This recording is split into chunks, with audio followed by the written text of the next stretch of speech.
Because of the inflationary forces today, there is a two-class system, a two-tier system that is being set up right before our very eyes. And we have the rich and we have the poor, and nobody will be left in between. But I'm going to show you some factors today that are essential to understand. I will go through all the details, the news, and the updates that you need to know. But at the end, I'm going to cover some information you should really be aware of. So let's begin. Right now, at this time, we are watching credit card interest rates at the highest they have ever been, 18.03%. This is significant if you look at it, and this isn't even individuals with bad credit. This is just showing us what people are borrowing at. Imagine the average, I believe the last time I checked, was something like $6,000 for the average balance on a credit card. Imagine paying the minimum every month and you are carrying $6,000 over and it's at 18% interest. Could be higher, but let's just say 18%. Imagine what a burden that would be. So that's happening today, but it isn't just interest rates on the credit cards that we should be worried about.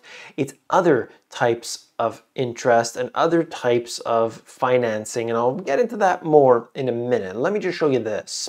Here you can see that coal is making a comeback in energy-hungry Europe, sending prices soaring. So we have watched, number one, that all types of energy, particularly in Europe, have risen. And number two is that we are going to things like coal, which they said specifically, we are going to bankrupt coal. And now look at what's happening. They're going back and there's no new mines that are going to come on. You're going to remember this, okay? There are no new coal mines going to be brought online. It's just not going to happen because they know at some point they're just going to say, you know, we don't want you to do business anymore. They're going to tax it. They're going to do whatever it takes. So this is the case. The prices will rise as long as there is that demand. Next thing, energy crisis to cast the Eiffel Tower into early darkness. This is just showing us something significant in a way, even if it's merely symbolic. It's just showing us that the energy needs to be constricted, and they are going to constrict it on individuals. Yes, you're seeing public areas and this and that, but this is coming to people. Now just wait, just let me show you. I've got so much to cover today, okay? Americans spent more on taxes in 2021 than food, clothing, and healthcare combined. So imagine what you paid on all these things. Food costs are going up, clothing prices are expensive in general, and healthcare, that has really gone up, and you pay more in taxes. Now, where is that tax dollars going? Well, of course, those taxes often go to, the PPP loans, which were then sent overseas. They were given to Kanye West's company, Kim Kardashian's company, and others. So you can be fortunate enough to donate in that sense, okay? There's more to that, of course, but I just want to show you that to give an idea of what else has been creeping up over this period of time. Now, this article here does get into what's happening in California, the droughts and all of this, and basically you're looking at the rice fields completely dried up, and that is a real big disaster because you're not going to be able to produce anything. The crops are in a situation in which they're just not going to come online. So what do you think that does to the prices and the availability? And this is where I'll start to interject the fact that if you are part of the middle class, or if you are in a situation in which, dire straits and so on, just imagine for a second that you have, an average income. Let's just imagine that, you have something that isn't necessarily a wealthy situation for you. This is going to have an impact on you, right? It's going to be a burden for you. And the prices are not going to actually go down meaningfully, even if inflation comes down, because there are shortages, because there are droughts, because there are all these conditions. And so you as the individual, you need to do a few things, and I'll cover that more later in this video. I just want to show you how there's one group of people, let's say they're worth 10 million plus, they're going to be just fine if their food costs double, if their food costs triple, if your electricity prices do the same, they're going to be okay. But the average individual is just going to be more and more burdened. I got more for you, okay? Let's take a look. U.S. heat wave hits supermarkets' produce sections. Heat is hurting quality and availability of lettuce, berries. Retailers seek new suppliers, scale back offerings of lower quality produce. So this is happening all over the place. It's Europe, it's U.S., and beyond. And then, of course, they go to not the items that maybe would allow for a little bit more diversification and so on. They just say, hey, where am I going to make the money? What's drought tolerant? What is it? So they just, how many soybeans can really be produced? I mean, who's eating this stuff? Anyway, this is interesting because it talks about what's happening with rail, and they're worried about a rail shutdown. You got to look at this. A rail shutdown in mid-September would quickly overwhelm grain storage facilities, leaving farmers with few options to store their crops and boosting the chance of spoilage. Many grain processors would shut down, raising the price of bread and other common items, while farmers would be saddled with huge crop quantities and lower commodity prices. It's kind of a double whammy when you're hit both the beginning and the end of the supply chain. And also the fertilizer, okay? Because freight railroads carry half of the fertilizer and farmers can't afford delays. If farmers do not receive the fertilizer, it results in lower crop yields, higher food prices, and more inflation for consumers. This is a subject that I've talked about many times before, about the fertilizer prices, about the input costs rising. And as these things go up, you get punished. You, the individual, you're going to pay more. You're going to get less. Less yield, higher prices. How does that sound? You go to the store and they say, hey, or you get that bag of chips or whatever it might be, and the container says, now 30% less. I mean, does that sound attractive to you? I don't know. Maybe people are into that. I guess if it's chips, maybe that is better that it's 30% less. Anyway, California water-saving policies could start a mini dust bowl. Conserving groundwater could lead to dirtier air in some of the state's most vulnerable communities. I'm seeing almost no good information coming out of California. It's just, I don't know. I really don't know. I mean, the people that are living there, I mean, sometimes you gotta look out. I mean, I don't know what to say.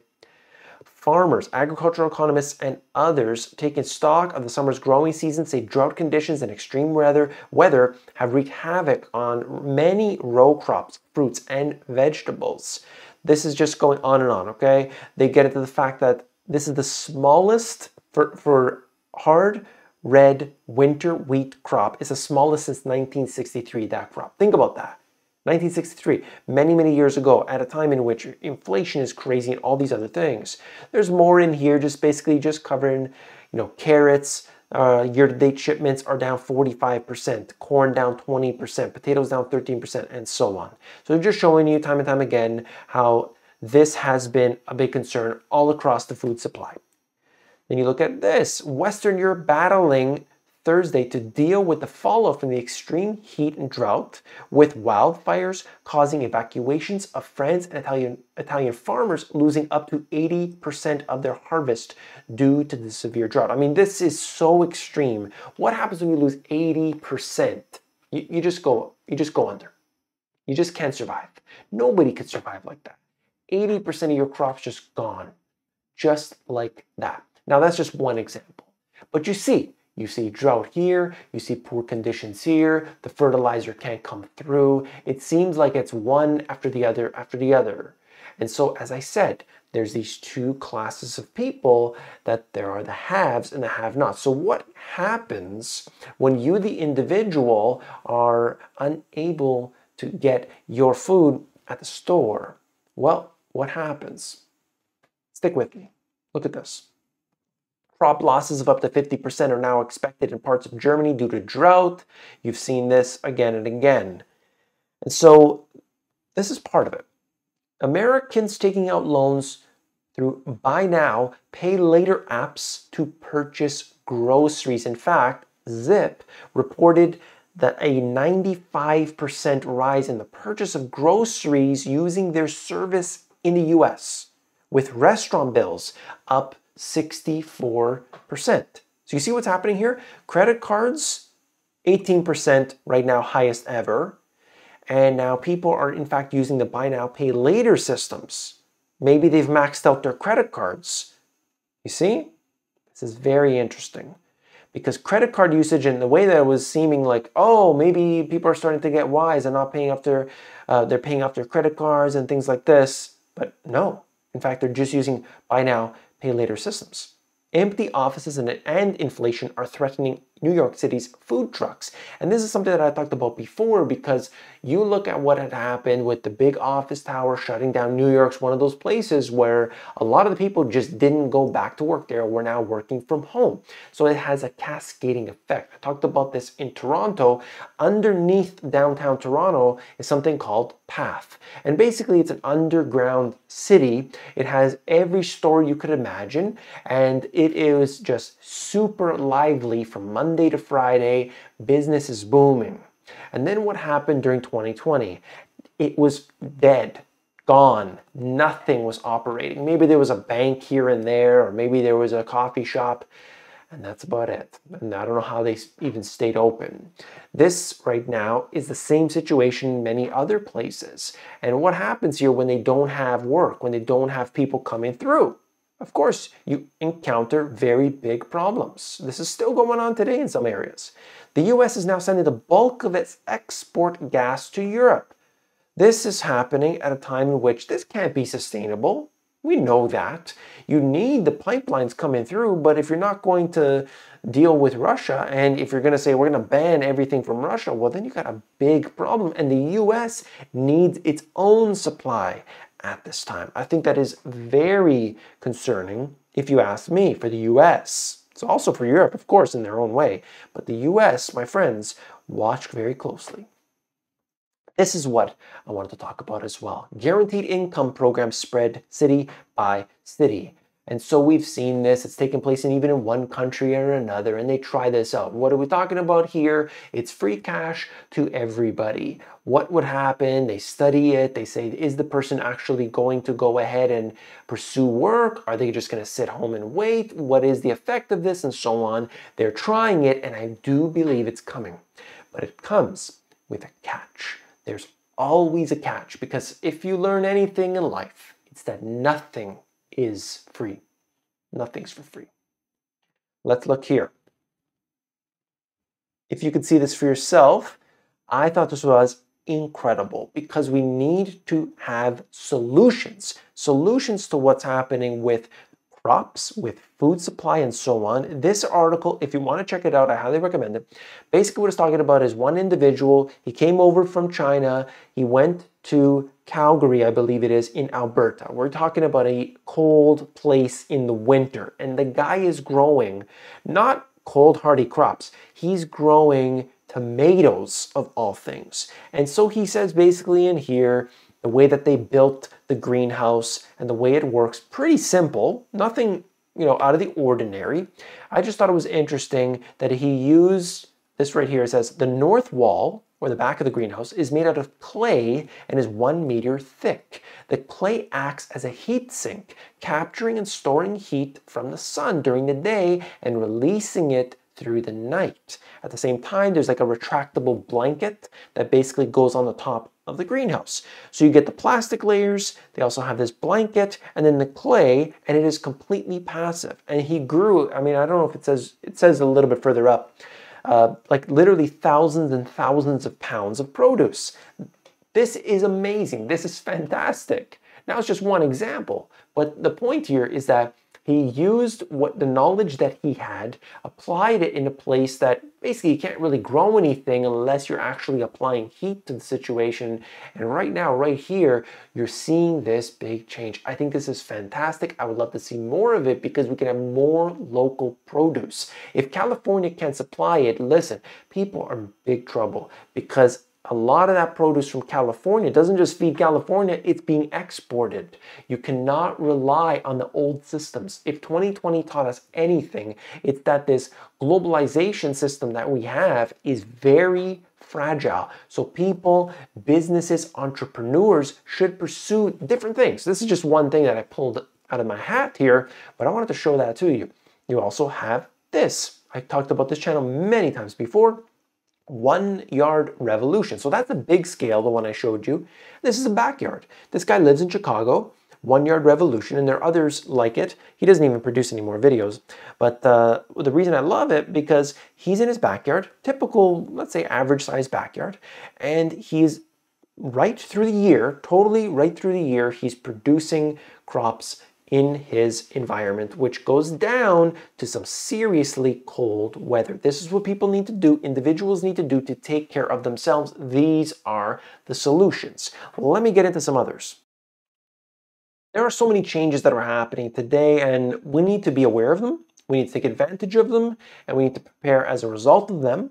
Life is changing for all middle class. Higher prices and borrowing costs. It's a double whammy in that case here. Try your best to reduce income and reduce your expenses, I should say, and increase your income just to have the same standard of living. So if you think that you can go ahead with the way things were, that really isn't the case. We've got to make some serious changes. You may have read the book by Aldous Huxley, Brave New World, but as you can see here, people have been told recently that you will own nothing and be happy. Just like Aldous Huxley said, if you remember the quote here, he referred to a population of slaves who do not have to be coerced because they love their servitude. Do you remember that quote? Fantastic. And you see what's happening today. People will accept the universal basic income because they are destitute. And at the same time, they're distracted. They're scrolling on Instagram and TikTok and all this nonsense. And last but not least, elimination. This is key, okay? We're going to talk about this here, that a crisis is needed to have enough impact on the lives of the majority so that a new monetary system can be introduced. That's the way it works, okay? You need that crisis or else you can't make it happen. You just can't say tomorrow, okay, we're going to implement this, it's done. You must have your personal financial situation in order as soon as possible. I'm talking as soon as you possibly can. Spend as much time as possible toward the attainment of your goals. Whatever your goals are, write them down, make it happen. All that time, your energy, put it towards that. This means eliminating some of the things that you might find informative or entertaining. So I know a lot of people, they play video games and they do whatever they would like, and that's what they do to have a release and so on. But this right now is not a time to be focusing on the entertainment. We are right in the middle of that crisis scenario, and so we need to take advantage of this time we have left. We must prepare for these circumstances and hope that it's not, that bad. And maybe it's just kind of really mild, but nobody ever worries about having too much insurance. Okay, that's just the way it works. I hope you appreciate this. If you did, you got to subscribe to the channel. I'll see you on the next one. Take care.